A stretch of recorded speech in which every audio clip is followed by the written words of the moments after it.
Bueno, para los que estaban conectados por Zoom, voy a repetir algunas cositas porque se cortó la grabación.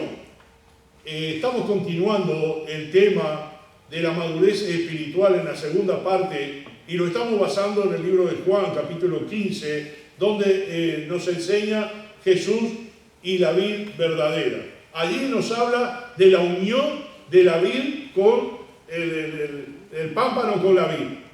Nos habla de nuestra relación de creyentes con Cristo, que no podemos cortar esa relación. Hablamos también de que el momento de la salvación es la introducción al camino cristiano. Pero cuando entramos en ese camino cristiano, lo que nosotros tenemos que hacer es un proceso. Entramos en el proceso. Y el proceso es convertirnos, transformarnos, perfeccionarnos, crecer hasta llegar a ser como Cristo. La salvación es un paso simple, pero luego empieza una larga jornada de intimidad con el Señor. Los que nos hemos casado alguna vez, entonces entramos ese día de boda, muy bonito todo, la noche de boda, todo hermoso, la fiesta, y es un rato, es un día, es una hora, pero luego hay que sostener esa relación durante tantos años. Ya en esta semana vamos a cumplir 44 años de casado con mi esposa. En esos 44 años tuvimos que sostener lo que comenzamos aquel día, aquel 2 de abril del año 1977. Cuando comenzamos, ese día fue lindo, fue hermoso, pero luego hay que sostener esa relación. Y para que una relación crezca, tiene que haber trabajo, tiene que haber esfuerzo, tiene que haber dedicación. La relación con Cristo, y lo pone clarito acá en Juan 15, es una relación de unión. Separados de mí nada podéis hacer. Necesito que estén unidos conmigo. Necesito que tengan una intimidad conmigo, como yo la tengo con mi Padre Celestial. Y Él nos da una clara ilustración de la conexión que hay entre el crecimiento espiritual y una relación con Él. Aquí Jesús describe que la única forma de crecer y dar fruto en nuestra vida es manteniéndonos unidos a Él. Y esa palabra que dice permanecer, el permanecer en Cristo, el permanecer conmigo. Dice allí en diferentes pasajes, lo está diciendo en diferentes versículos. Dice que vosotros están limpios, pero el versículo 4 dice permanecer en mí. Permanecer en una relación, permanecer con una persona, en este caso con Cristo. Es una responsabilidad del creyente de mantenerse conectado con Cristo a través de una vida constante comunión con el Señor. ¿Y cuáles son los beneficios de una vida de intimidad con Cristo? En estos versículos del 2 en adelante, todo pámpano que en mí no lleva fruto, lo quitará, y todo aquel que lleva fruto, lo limpiará para que lleve más fruto. Cualquiera de nosotros que conoce algo de planta, sabe que a veces sacrificamos algunas ramas, algunas hojas, y llegará ahora en invierno el tiempo de la poda, vamos a podar, y a veces nos da tristeza cómo cortamos nuestras rosas, nuestros árboles y los podamos, pero nuestro saber es que en la primavera eso va a brotar hermoso y nos va a dar fruto. Y a veces cuando lo estamos cortando nos da algo de sufrimiento. Porque hasta si cortamos un limonero, hasta un limoncito pequeño está cortado, o algún limón grande, bueno, esa rama hay que cortarla, vamos a podarla. Las rosas nos pasa lo mismo, vamos a podarla, bueno, pero hay un pequeño brotecito allí, bueno, pero tenemos que podarlo para que venga con fuerza el año que viene. El versículo 2 dice, y el que lleva fruto lo limpiará. ¿Y qué? ¿Por qué? Habla de limpiarlo, lo mismo que hacemos con la poda. El Señor poda, el Señor corta. Cosas que parecería que vamos a ir arrastrando. Recuerdo cuando compramos la rosa con mi esposa, el don Amarilla nos dijo, bueno, no la dejen crecer mucho, no dejen que se extienda por todo el jardín. Vayan trabajándola, que tenga una formita bonita. Y a veces da un poco de sufrimiento sacrificarla. pero luego vemos que la primavera crece y nos da muchas rosas y nos sentimos felices. Y el próximo año nos va a pasar lo mismo, ya en este invierno vamos a tener que hacer lo mismo. Pero dice aquí en el versículo 4, permaneced en mí y yo en vosotros. Así como podamos, muchas veces hay una rama que se quebró y se seca y no da fruto. Y decimos, bueno, esto ¿para qué lo vamos a dejar allí media quebrada? Vamos a terminar cortándola. Permaneced en mí para llevar fruto. Si nosotros no estamos permaneciendo en el Señor, no vamos a tener fruto. Por eso dice que los beneficios de una vida de intimidad con Jesús es estar permaneciendo en Él, unido con Él. En Gálatas capítulo 5, versículos 22 y 23, los que pueden leer la pantalla, los que no lo buscan, dice: mas el fruto del Espíritu es amor, gozo, paz, paciencia, benignidad, bondad, fe, mansedumbre, templanza. Contra tales cosas no hay ley. Estos son los frutos que dice el Señor Jesucristo en Juan 15, que tenemos que tener fruto. Ahora, ¿usted leyó la lista de todo este pasaje? Dice amor, dice gozo, dice paz, dice paciencia, dice benignidad, dice bondad, dice fe, dice mansedumbre, dice templanza. ¡Wow! ¡Cuántas cosas! No, pero yo como creyente no tengo todas esas cosas. Pero Cristo quiere esos frutos. Usted en el limonero va a buscar limón, en la rosa va a buscar rosa, en el duranero va a buscar durazno, en la vid va a buscar la uva. Y en el creyente el Señor quiere estos frutos. Entonces tenemos que estar unidos a Él. Y estas cosas se manifiestan en nuestro carácter y se desbordan sobre la vida de lo que nos rodea. Si nosotros no somos ese tipo de cristianos, no estamos permaneciendo en el Señor, estamos cortados, alejados, fríos. La evidencia de este fruto está directamente relacionado con nuestra meta a alcanzar una madurez espiritual. Mientras madura un creyente, más fruto tiene que dar. Un árbol añejo, una planta añeja que ya está dando y dando, no podemos esperar otra cosa esta temporada de que unos buenos frutos vamos a tener de esos árboles que ya nos dieron satisfacción. Cuando tú estás dando frutos al Señor, cuando el Señor recoge fruto de tu vida, el Señor cortará lo que está mal y luego te producirá mejores frutos. Porque dice, y aquellos que llevan fruto, versículo 2, a los que llevan fruto los limpiará para que lleven más fruto. Eso se llama crecimiento espiritual, madurez espiritual. Y ese es el versículo 4, la compañía del Señor de permanecer en Él y yo en vosotros. Mientras nos mantengamos cerca de Cristo, Él nos promete estar siempre cerca de nosotros. Y hay una cosa clara que tenemos que entender. Dios no nos abandona. Dios no deja a las personas. Son las personas que dejan a Dios. Dios es estático, está en el mismo lugar. Lo vamos a encontrar siempre en ese sitio. Somos nosotros los seres humanos que nos acercamos y nos alejamos. Que estamos que vamos y que venimos.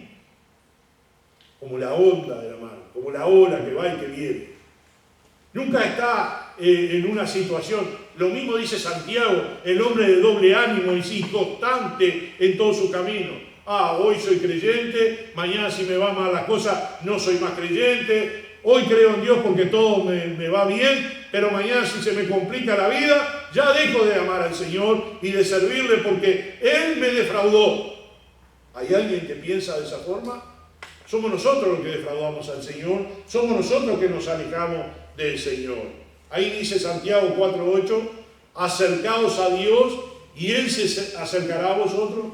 Pecadores, limpiad las manos y vosotros los de doble ánimo, purificad vuestros corazones.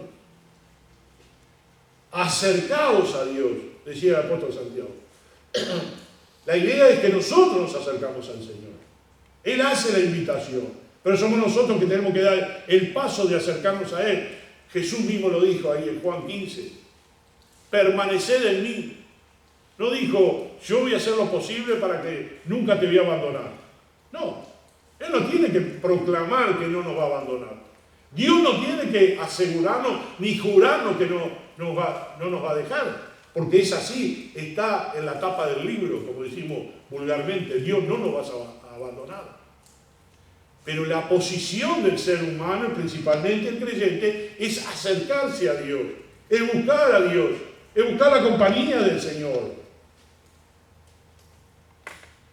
En Juan,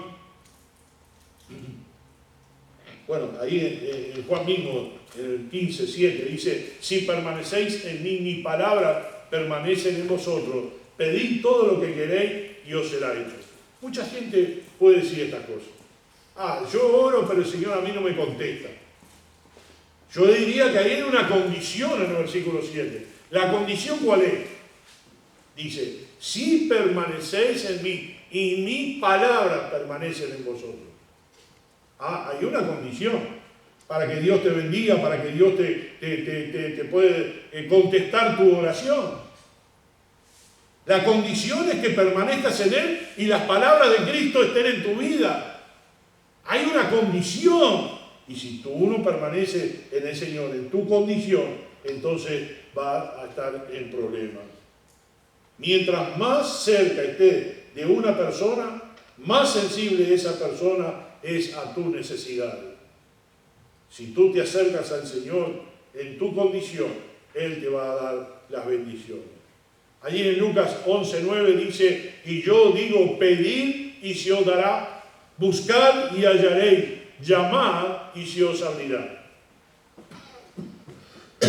Mientras más cerca de Dios estamos, más nuestros pensamientos y deseos se parecerán a los de Cristo. Pedid, dice, y se os dará. Otra de las condiciones. Muchas veces no oramos pidiendo. Lo damos por hecho. Supuestamente lo damos por hecho. ¿No les pasa muchas veces que la familia se sienta a la mesa y no sabe cuál fue el trabajo de la que cocinó o el que cocinó o preparó toda la cocina? Pero la confianza es que se van a sentar a la mesa y hay algo para comer. Muchas veces ni se sabe lo que hay para comer. Que los comensales, pequeños o grandes, no saben ni qué se va a servir de comer. Pero tienen confianza en que papá o mamá o el tutor o la abuela o quien sea que esté haciendo la comida, va a servir comida. Lo da por hecho. Bueno, nosotros muchas veces damos por hecho que Dios sabe nuestras necesidades y lo va a dar. Pero allí en el versículo de Lucas dice, pedid, buscad, llamad, procurad. Si se han dado cuenta, todo lo que hablamos hasta ahora del mensaje es el paso que el creyente tiene que dar, no tiene que quedarse en la retranca, no tiene que quedarse sentado en su lugar, tiene que movilizarse, tiene que hacer algo. El otro beneficio de tener una intimidad con Jesús es gozo. Hablando de Juan 15, el versículo 11 dice, estas cosas os he hablado para que mi gozo esté en vosotros y vuestro gozo sea cumplido. No es una felicidad momentánea, que depende de una circunstancia. El gozo de Jesús que está ofreciendo es uno que se relaciona con la paz interna. El gozo del Señor es descansar en el Señor.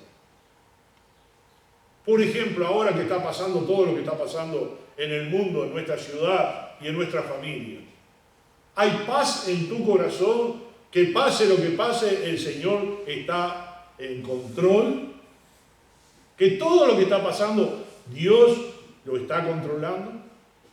Dios quiera que ninguno de nosotros se vaya. El otro día, con pesar, vimos cómo se fue una persona pública que lo apreciamos mucho. Y en 15 días, este hombre se deterioró y falleció.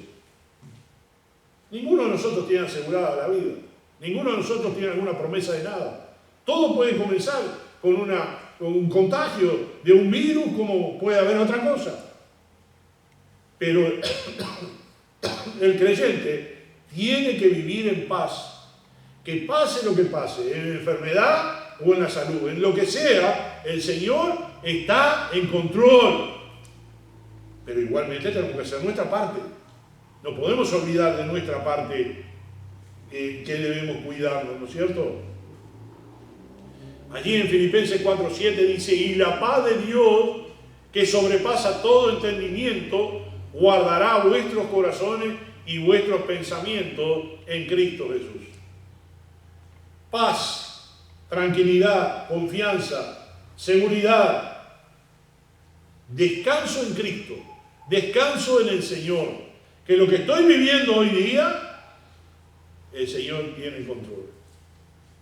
Mirando un poco la congregación de hoy, diezmada por la ausencia de muchos hermanos, podríamos decir que la iglesia está en crisis, pero estamos pasando una circunstancia, y la circunstancia es momentánea, no es para siempre.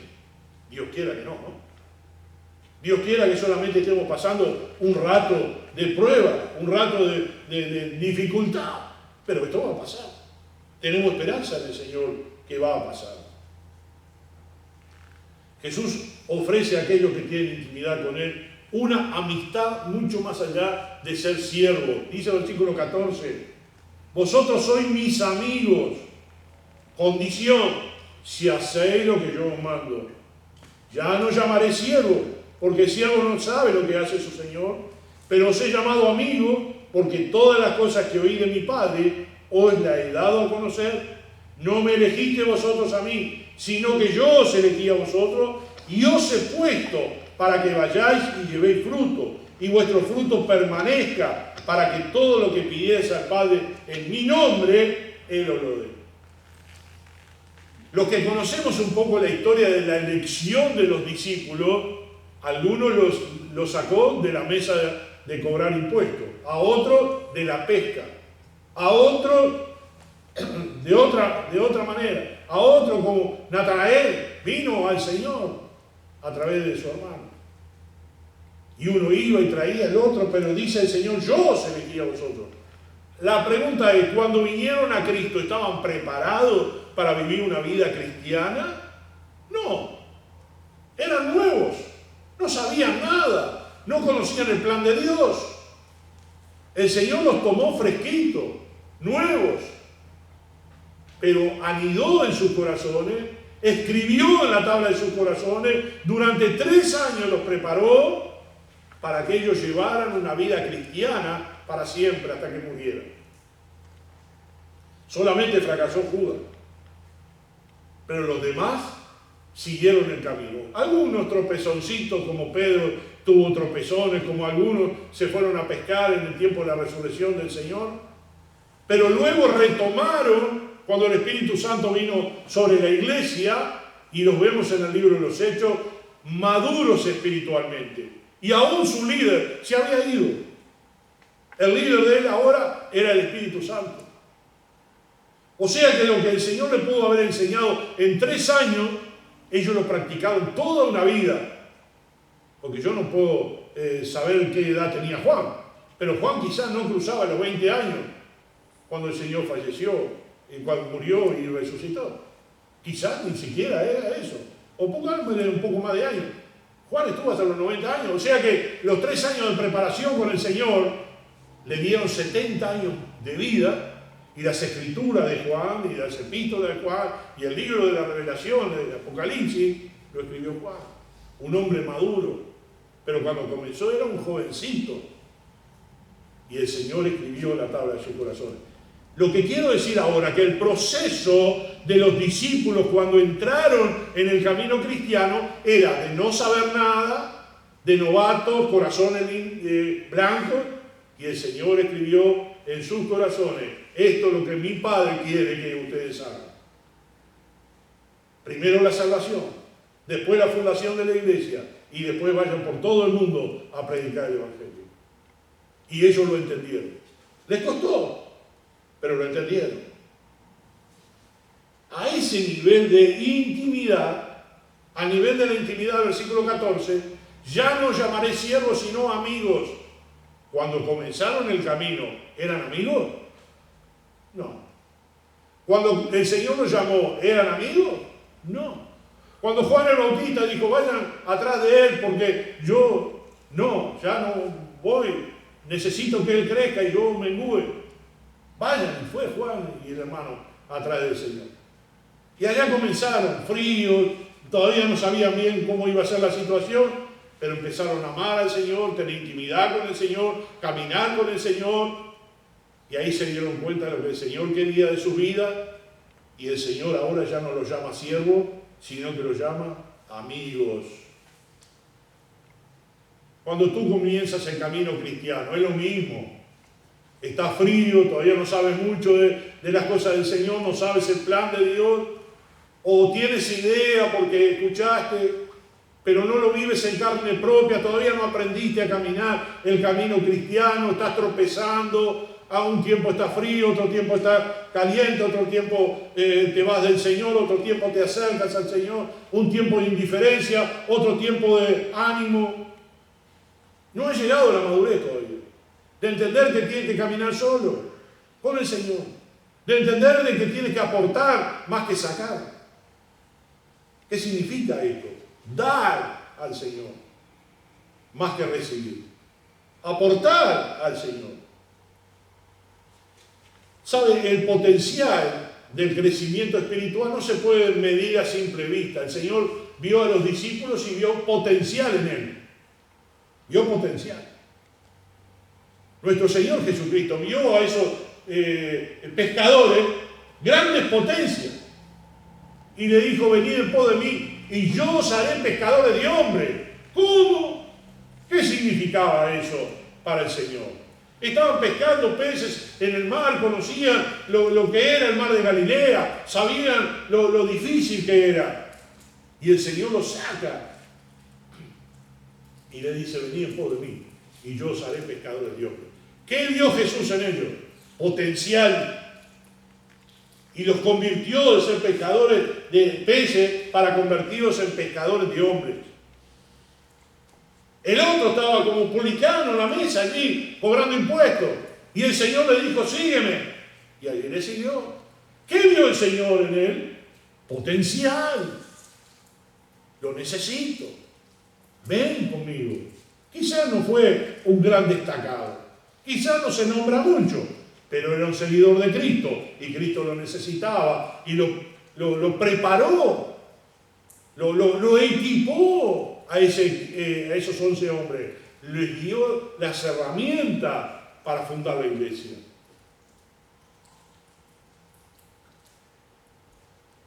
Sería peligroso determinar dentro de nuestro grupo de cristianos quién será el futuro líder de esta organización, basada en nuestras opiniones. Y en esto me voy a detener un poco porque la verdad que es muy importante. Es muy importante. Y a mí me toca muy de cerca. Hemos observado que personas muy preparadas o prominentes, sobresalientes, ya sea en el deporte o ya sea en popularidad, en alguna carrera brillante, han sido víctimas del fracaso. Han caído, parecía que iban en una carrera ascendente y su carrera se cortó. Si era un futbolista, se lastimó, se embromó las rodillas o tuvo una fractura importante y lo que prometía ser un ganador en todas las canchas llegó a ser un fracaso en su vida. Y lo reinventó e hizo otra cosa. Algunos lo hicieron, otros no. Un profesional que se prepara para una carrera y aparentemente va a llegar a ser una persona importante y va a ganar una buena plata, pero fracasó en el trámite. Algo pasó y quedó caduco su carrera y fracasó. Y así podríamos hablar en muchos órdenes de la vida. Y hemos observado a otros, de los cuales nunca se han esperado nada bueno de ellos, florecer como gigantes en el cristianismo. Las medidas que Dios usa para el éxito son diferentes a las que nosotros los hombres estamos acostumbrados. Allí delante de sus ojos en la pantalla tienen 1 Samuel 17:7. Y Jehová respondió a Samuel: no mires a su parecer, ni lo grande de su estatura, porque yo lo desecho.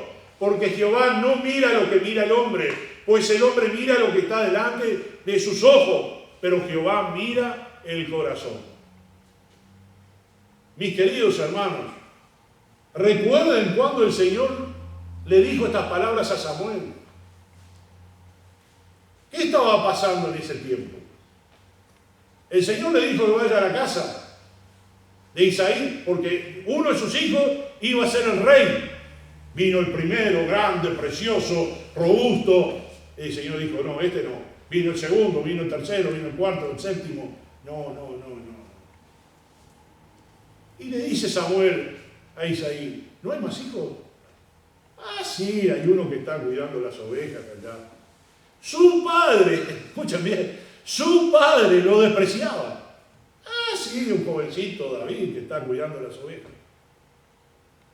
Estaba despreciado hasta de sus hermanos y de su padre, que no consideraban que David tenía que estar delante del profeta Samuel. Y Samuel le dijo: vayan a buscarlo enseguida.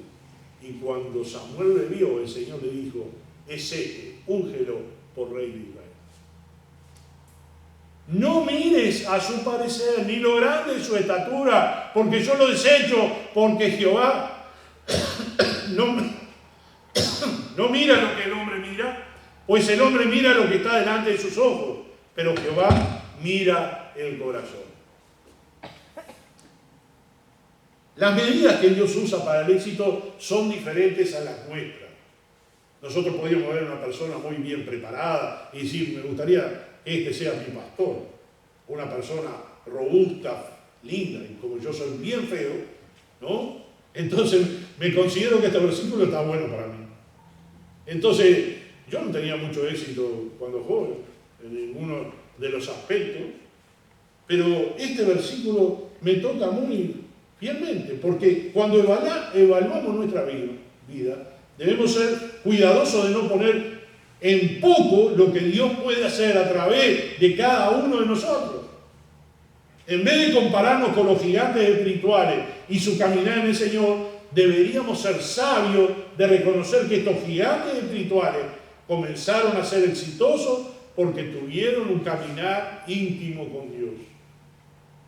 Lo que hace a un siervo o una sierva del Señor, a una gran mujer o un gran hombre, no es lo hermoso.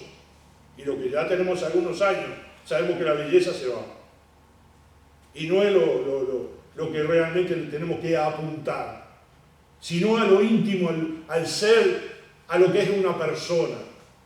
Y una persona, por más que se deteriore su cuerpo, por más que se arrugue su cuerpo, o por más que no pueda tener capacidades como cuando era joven, pero si su corazón está firmado en Cristo, un hombre o una mujer en Cristo, es hermoso.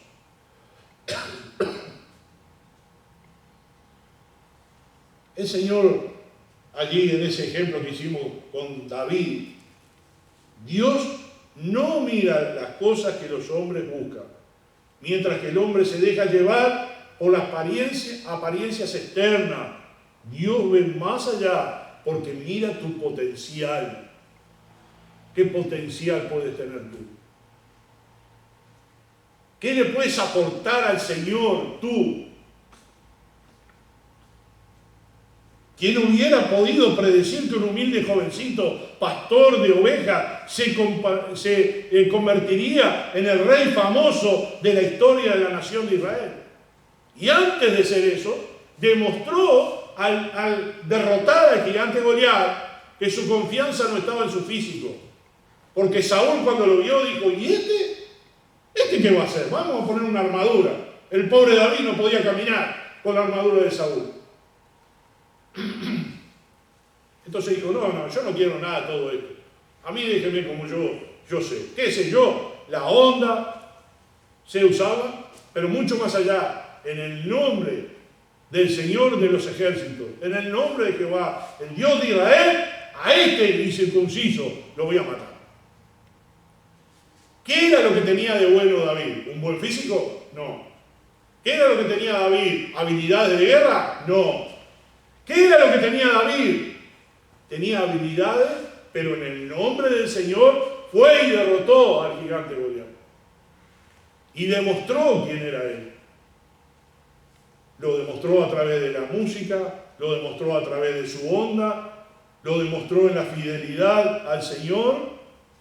No lo mareó lo que podía haber sido un mareo para un jovencito que llegara al palacio y que ya estaba ungido como el futuro rey, sucesor de Saúl. No lo mareó.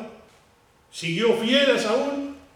No lo tocó, no lo mató, tuvo oportunidades. O sea que David tenía un corazón convencido de que era Dios el que oraba y él solo era un instrumento. Eso es lo que tiene que hacer tu vida. Tú solamente eres un instrumento. Tú no eres nadie sin Cristo. Yo no soy nadie sin Cristo.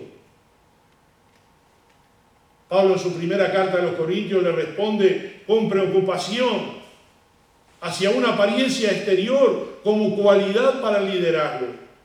Ahí en 1 Corintios 1, 26 y 29. Pues mirad, hermanos, vuestra vocación, que no sois muchos sabios según la carne, ni muchos poderosos, ni muchos nobles, sino que lo necio del mundo escogió Dios para avergonzar a los sabios, y lo débil del mundo escogió Dios para avergonzar a los fuertes, y lo vil del mundo y lo menospreciado escogió Dios, y lo que no es para deshacer lo que es, a fin de que nadie se jacte en su presencia. Este versículo, este pasaje que el apóstol Pablo le escribe a los Corintios, entra justito en nuestro mensaje de esta mañana.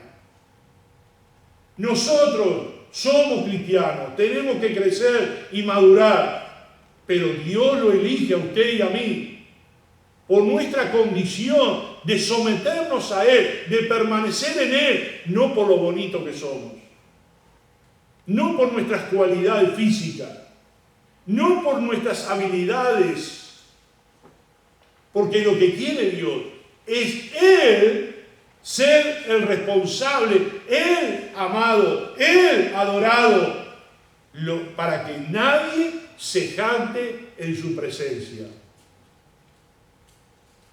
Esto es una práctica muy buena. Él escoge a las personas que tienen un corazón dispuesto a seguirle a Él sin importarle sus propias habilidades naturales o sus propios talentos naturales. Aclaro, paréntesis, no quiere decir que el que está preparado, Dios no lo va a usar.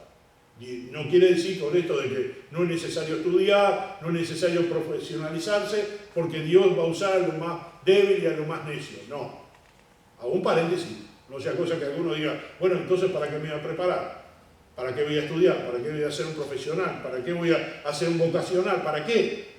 No. Yo pienso y considero que todos los estudios que uno puede hacer, el Señor lo va a usar para su gloria. Sea profesional, vocacional, de oficio, tengas un talento, el Señor lo va a usar para su gloria, siempre que tú le permitas que Él lo haga a través de ti. Jesús hace énfasis de este principio en la parábola del grano de mostaza. En Mateo 13, 31 y 32 dice, otra parábola le refirió diciendo, el reino de los cielos es semejante al grano de mostaza que un hombre tomó y sembró en su campo, el cual a la verdad es la más pequeña de todas las semillas, pero cuando ha crecido es la mayor de las hortalizas y se hace árbol, de tal manera que vienen las aves del cielo y hacen nidos en sus ramas. Dios se deleita en hacer algo grande de cosas pequeñas. Dios se deleita en tomar lo más insignificante, lo más necio, en hacer a una persona importante para Él. ¿Quién puede imaginarse que un pequeño grano de mostaza produce un inmenso árbol? Iba a traer algunas mudas de árboles. Yo tengo una serie. Y junto a la piscina que tenemos, nacen pequeños arbolitos, pequeñas muditas, pero una cosita insignificante. Muchas veces la gente que está alrededor no se da cuenta y las pisa. Yo trato de cuidarlas un poquito. Ya cuando tienen unos 7, 8, 10 centímetros, las trasplanto. Al poco tiempo vuelvo a trasplantarlas. Algunas ya tienen 50 centímetros. Y si miramos alrededor de la iglesia, algunas ya tienen cruzando los cables, pasando por arriba de los cables, y ya tienen 4 metros, 5 metros. ¿Y de dónde salieron eso? De acá, de la vereda de la iglesia, de casa. Cuando uno lo ve y lo está observando, es algo tan pequeñito, tan poca cosa. No puede imaginarse que un día va a ser ese árbol gigante que ya no puedo ni cortarle la rama de tan grande que es. Pero una persona que conoce, que sabe, yo no sé mucho de todo eso, pero mi experiencia me enseñó que tengo que cuidar esa pequeña mudita, porque de ella voy a verlo crecer. Allá en el campamento del pueblo de él hay muchas, no sé cómo estará ahora de altura, pero estoy seguro que si vamos dentro de unos años va a ser más alta que la casa, vamos a poder sentarnos abajo, vamos a poder cantar y tener reuniones, poner nuestra carpa, porque sé que yo vi el potencial de esa ramita, de esa pequeña mudita. ¿Me estás entendiendo lo que te quiero decir? Dios ve tu potencial. Tú eres pequeño. Tú quizás no das nada por ti. ¿Vieron cuando hay un niño muy inquieto en la reunión o en nuestra familia? No damos ni 2 pesos por él. Y luego llegan a ser grandes personas y a ser obedientes y a ser personas fructíferas. ¿Por qué? Porque los padres vieron potencial en él, porque los profesores, los maestros vieron potencial en él, porque los hermanos de la iglesia, el pastor, vieron potencial en esa persona. Y es una de las cosas que más insisto con ustedes. Den su tiempo al Señor, den sus talentos al Señor. Largue el potencial que tiene. Porque usted no sabe hasta dónde Dios lo va a llevar. No tiene idea. Pero es un comienzo de su vida. Un pequeño y chiquito grano de mostaza va a ser un gran árbol que las aves del cielo van a hacer nidos en sus ramas. Desde esta perspectiva humana, podríamos decir que ese pequeño grano de mostaza no sirve para nada. Esa pequeña muda no nos va a dar nada. Pero si nosotros confiamos en el potencial de lo que estamos sembrando, de lo que estamos cuidando y de lo que estamos preparando, un día vamos a ver los frutos de esa siembra. El crecimiento espiritual es primordialmente un proceso de adentro hacia afuera. Dios trabaja primeramente en la condición interna de una persona. Su corazón, en vez de concentrarse en las apariencias externas, tiene principios de crecimiento espiritual solamente cuando se aprende, que lo integramos a nuestro ser, cuando llegan a ser parte de nosotros mismos. Desde el principio de la historia bíblica, Dios ha retado al humano a ofrecer un corazón completamente entregado a Él en adoración y servicio.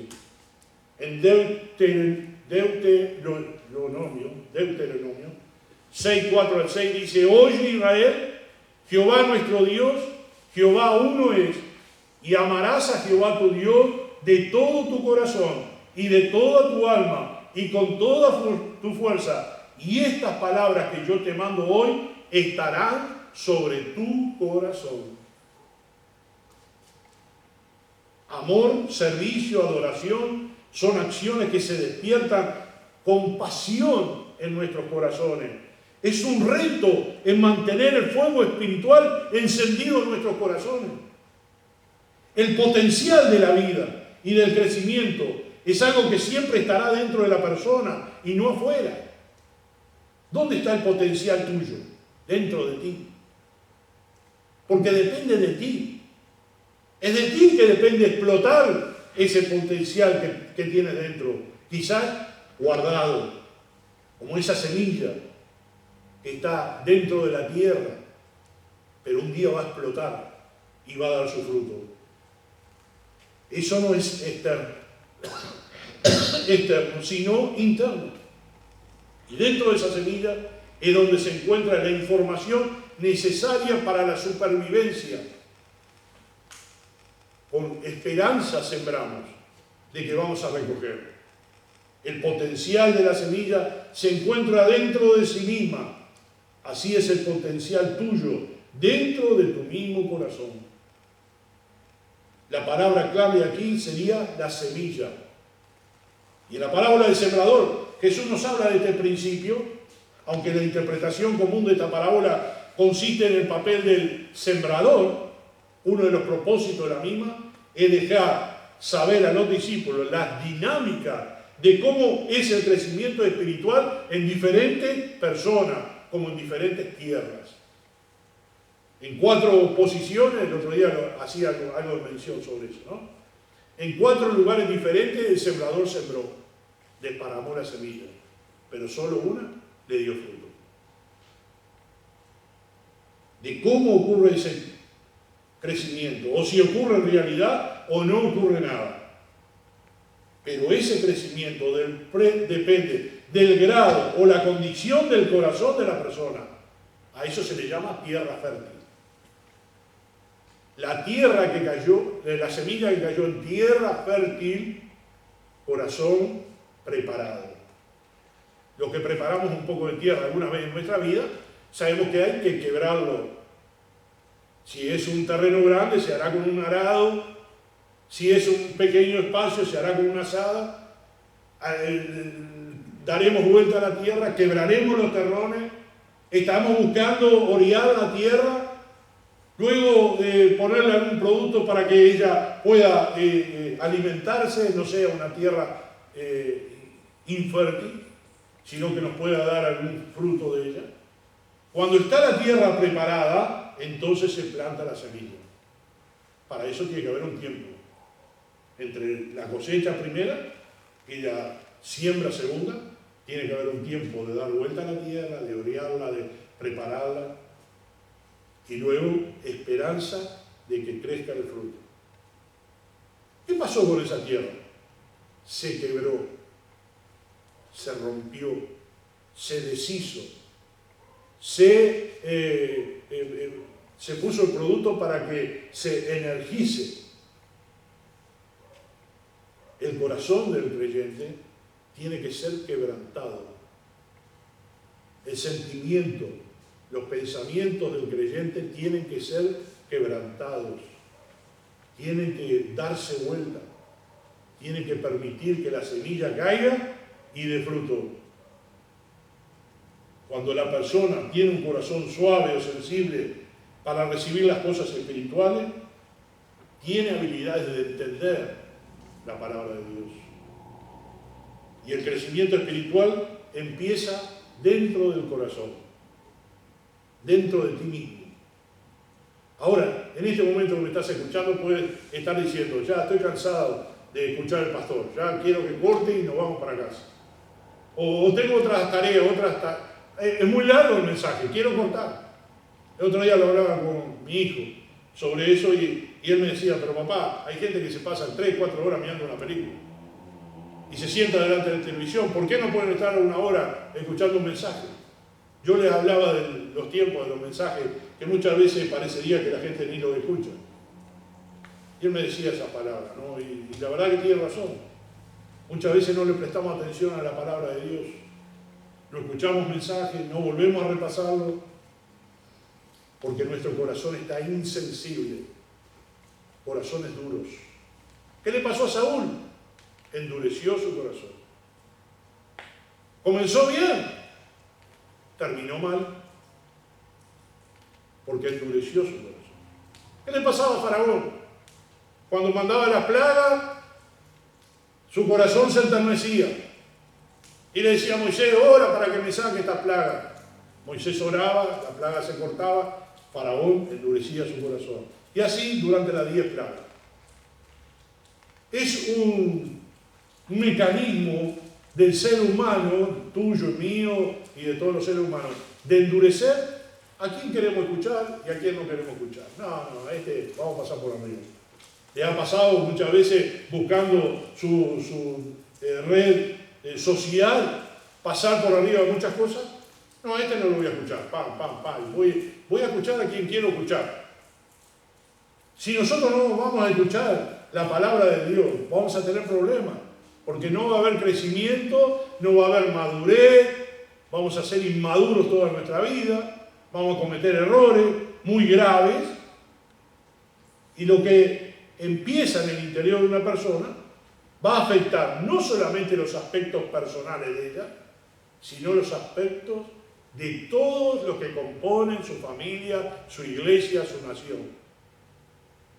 Cada decisión nuestra afecta a los que nos rodean. Entonces, tenemos que tomar con responsabilidad la vida.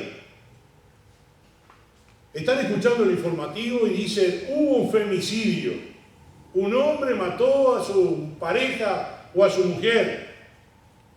Y luego se quitó la vida, o como pasó esta semana, se entregó en la comisaría. Pero resultó que no era la pareja solo. Hay hijos, hay padres, hay hermanos, hay vecinos, hay una sociedad alrededor de esa pareja. ¿Quiénes están afectados? Los niños, los vecinos, los papás, las mamás, las abuelas, los abuelos, los familiares. Todo el mundo diciendo qué horrible lo que hizo fulano, mató a esta chica, pero quedó toda la familia dañada. Hay casi 900 casos de fallecimiento del COVID-19. Si fuera uno solo por familia, deberíamos decir que hay 900 familias de Uruguay que están afectadas por la muerte de un ser humano, de un ser querido, perdón. Hay hijos, padres, hermanos, todo el mundo afectado por el fallecimiento de ese individuo. Quedaron mujeres viudas, hombres viudos, hijos huérfanos, padres que perdieron a sus hijos, hijos que pierden a sus padres. Está el mundo convulsionado. ¿Por qué? Tú podrías decir, bueno, pero no es la culpa de él, de que se enfermó. Bueno, puede ser o no puede ser, no lo sabemos, nunca lo vamos a saber. A veces nos cuidamos mucho y a veces no. Lo hablábamos un poquito con la hija de nosotros ayer, ¿no? Hablaba con Noemí, con Carolina también. Y decía, mamá, si vos vas al supermercado y agarrás un producto que ya agarró alguien que está contagiado y te lo llevas a tu casa, hasta de un supermercado agarrando cosas, una persona que hablan del distanciamiento y hay lugares. Es una risa, ¿no? Había una foto de entrando al aeropuerto y la gente, todos 2 metros, 2 metros, 2 metros. Después sacaron una foto, estaban todos juntitos en el avión. Pasa eso en la terminal, ¿no?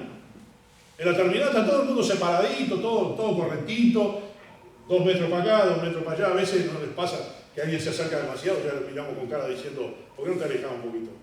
¿No? A mí me pasa, ¿no? Porque estoy en el supermercado, ayer estaba en el supermercado allí, el económico, y una persona se me acercaba cada vez más y estaba con ganas de decirle, aléjese un poco más. Pero resulta que en el ómnibus están todos amontonados. Resulta que en el supermercado, en los pasillos, está todo el mundo amontonado. Entonces parecería que fuera una risa. ¿Dónde vamos a agarrar el COVID-19? Cualquier lado. Eso por la enfermedad. Y también por nuestras actitudes de la vida. Lo que tú haces afecta a todo lo que está a tu alrededor. Aquí en el pasaje de Deuteronomio, dice en el versículo 5, y amarás a Jehová tu Dios de todo tu corazón, y de toda tu alma, y con toda tu fuerza. Y estas palabras que te mando hoy estarán sobre tu corazón. Teniendo esto en mente, entendemos que el crecimiento espiritual se manifiesta cuando nosotros hacemos la palabra del Señor y está en nuestro corazón, en nuestros pensamientos, porque es el Espíritu Santo que va a afectarnos cuando nosotros entendemos la palabra de Dios. ¿Sabe? Ahí en Lucas 2:52, lo tenemos acá, dice, y Jesús crecía en sabiduría y en estatura y en gracia para con Dios y todos los hombres. Este versículo nos está indicando que Jesús crecía en estatura física. Nuestros chicos están creciendo mucho. Lo vemos pasar año a año y cada vez están creciendo más. Hoy vemos gigantones en nuestra familia, cuando hace un tiempito atrás eran pequeñitos. Ahora dice, Jesús crecía en estatura, sí, dice la segunda parte, pero también en sabiduría. Una combinación, escucha bien, una combinación que mientras usted está creciendo, no solo en estatura, usted tiene que crecer en conocimiento. Y cuando está hablando de la sabiduría, el Salmo capítulo 1 dice, el principio de la sabiduría es el temor de Jehová. El saber, aprender la palabra de Dios, nos va a traer conocimiento, sabiduría. Jesús tenía 12 años y ya estaba en disputa con aquellos que estaban en el templo. Ya podía conversar de la ley del Señor a los 12 años. Tú ves ahora a un jovencito de 12 años y dice, no, este no sabe nada. ¿Y por qué Jesús a los 12 años sí ya sabía? Porque se había instruido en la palabra de Dios. Y podía estar en el templo. Y le podía decir a María y José, en los negocios de mi padre me conviene estar. A los 12 años. Agarrar a un chico de 12 años hoy, a ver si conoce algo de la Biblia. A ver si sabe profundamente la palabra de Dios. El apóstol Pablo llama a este proceso de transformación como el renuevo de nuestro entendimiento. Romanos 12.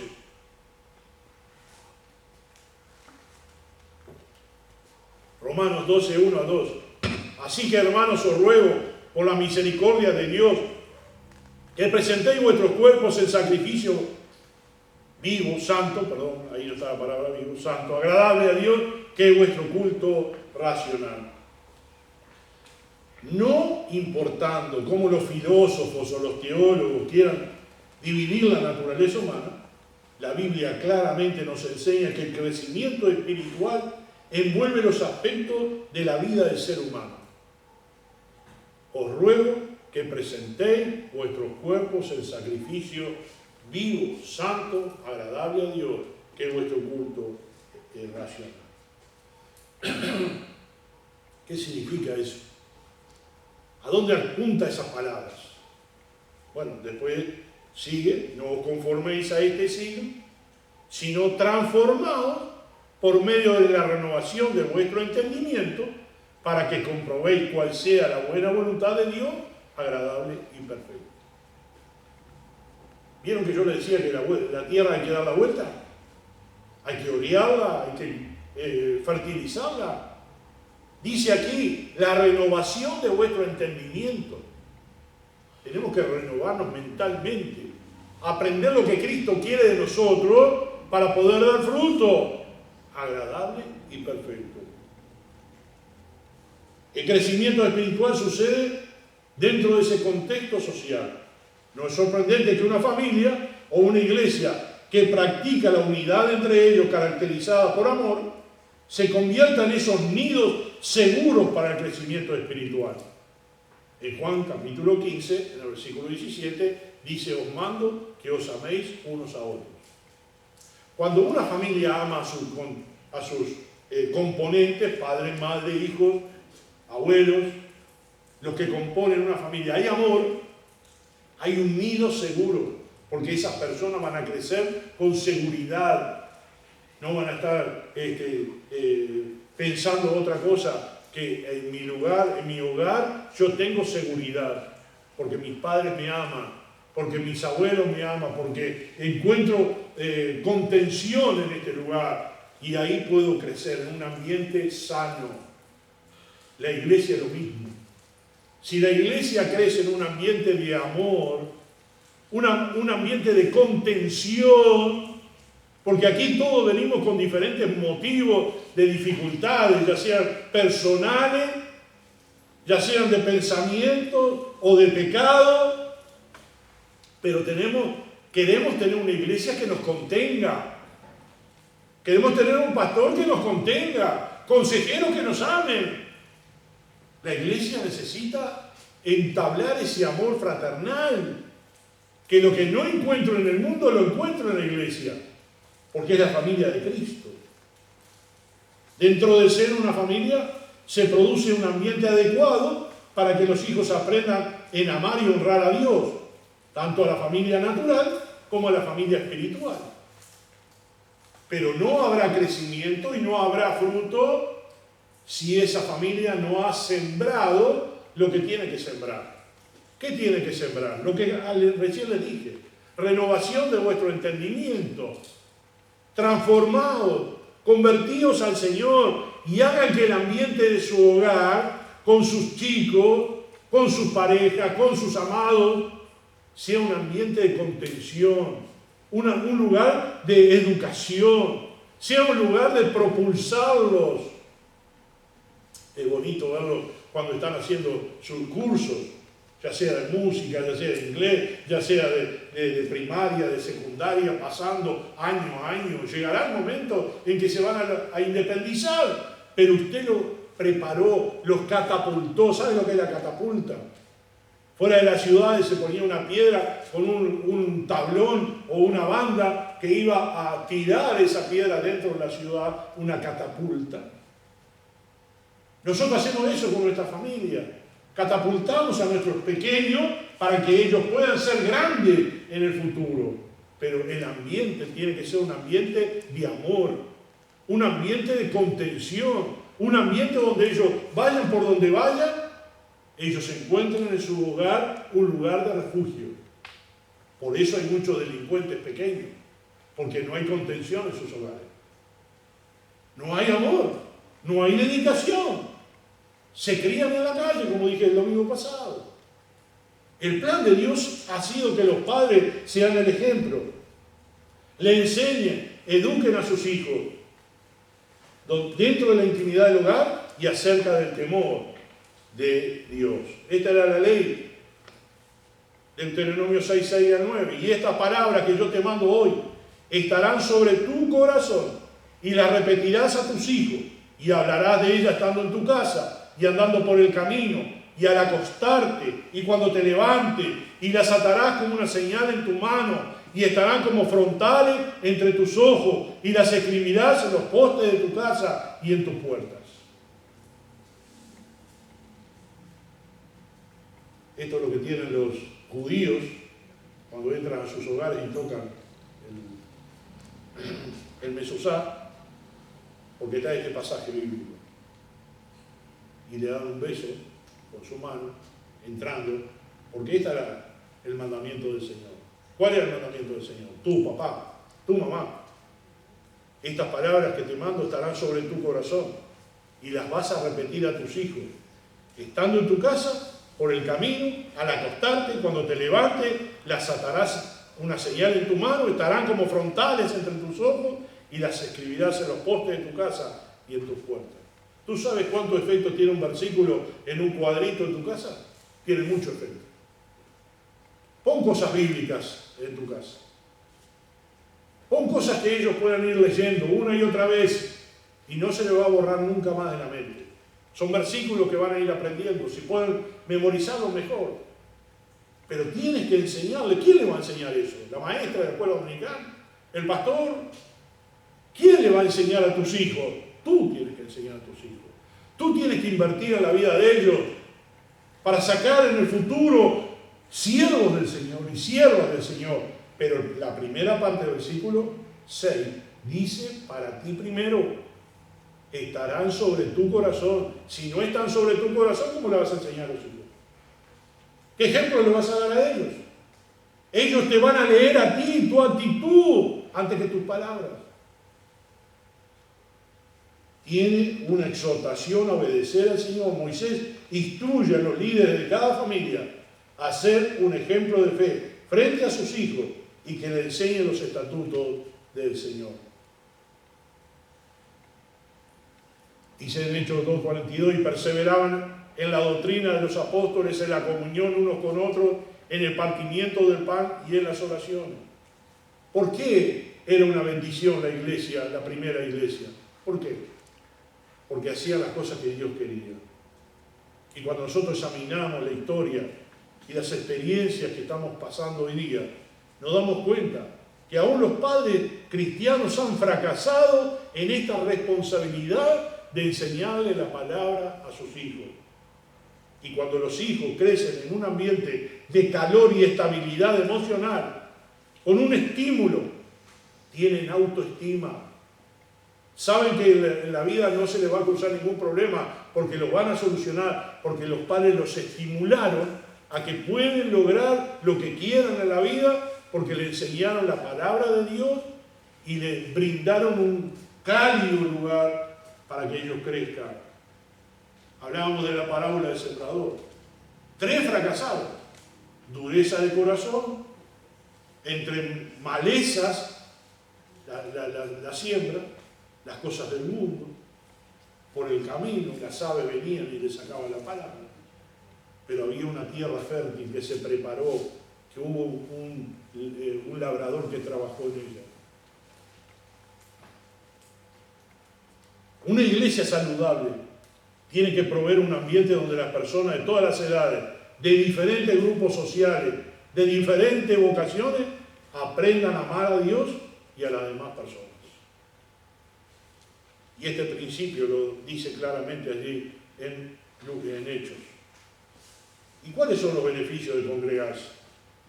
Dice el versículo Filipenses 1:29, porque a vosotros es concedido a causa de Cristo no solo que creáis en Él, sino también que padezcáis por Él.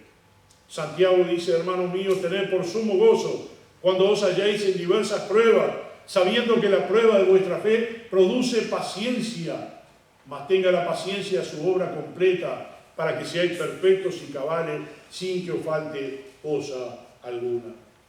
La iglesia primitiva entendió que la única forma de cumplir con la gran comisión, infiltrarse en el mundo pagano, es a través de la unidad como familia de Dios.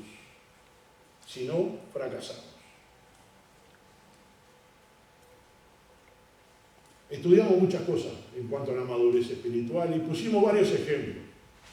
En esa diversidad de ejemplos hablamos de lo que es personal nosotros, pero también como congregación. ¿Quién no anhela tener una iglesia fuerte espiritualmente? ¿Quién no desea que la congregación sea una de las mejores congregaciones a nivel nacional o a nivel departamental? Y que toda la gente esté hablando que en esa congregación encuentran amor, contención, edificación, crecimiento. Pero sabe, puede ser una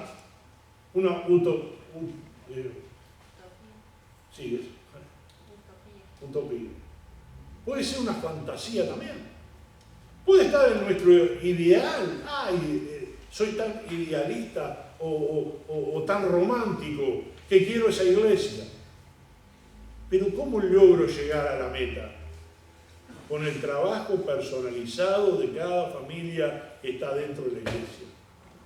Cada papá, cada mamá, cada abuelo, cada abuela, cada niño que hay acá en la iglesia lograrán ese ambiente de contención, de edificación, de crecimiento para llegar a ser maduros espiritualmente y para ser obreros que son enviados a la mies a predicar el evangelio. Pero ese trabajo se comienza dentro de casa. No le des el trabajo a nadie, ni a las maestras, ni a los profesores, ni a los pastores, ni a los maestros de la escuela dominical, ni a los líderes. Ese trabajo es tuyo. Siéntate con tu chico, enséñale la palabra de Dios, pero tú primero aprende a obedecer al Señor. Aprende que Dios está primero en tu vida. Aprende que lo que dice en su palabra es la palabra inmutable y no hay otra discusión. Y que tienes que obedecer 100% la palabra del Señor para que tus hijos la puedan repetir a sus propios hijos mañana. Y así sucesivamente las generaciones se salvarán. Creyente, tú has comenzado un camino y el proceso te lleva toda la vida. Cuando llegues a la presencia del Señor, vas a ser perfecto. Pero tienes que trabajar en tu vida personal.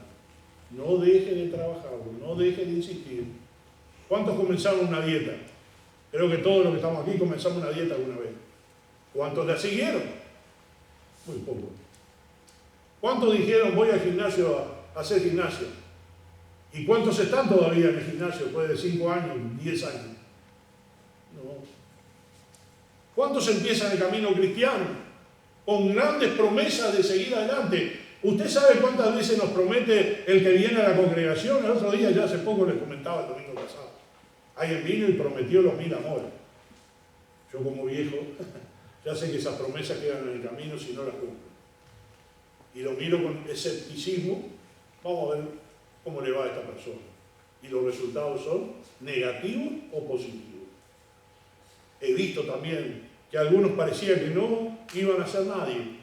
Y a poco fueron agarrando la onda y conociendo al Señor y aprendiendo la obediencia al Señor, y hoy son siervos del Señor. Y eso es lo que Dios quiere para tu vida.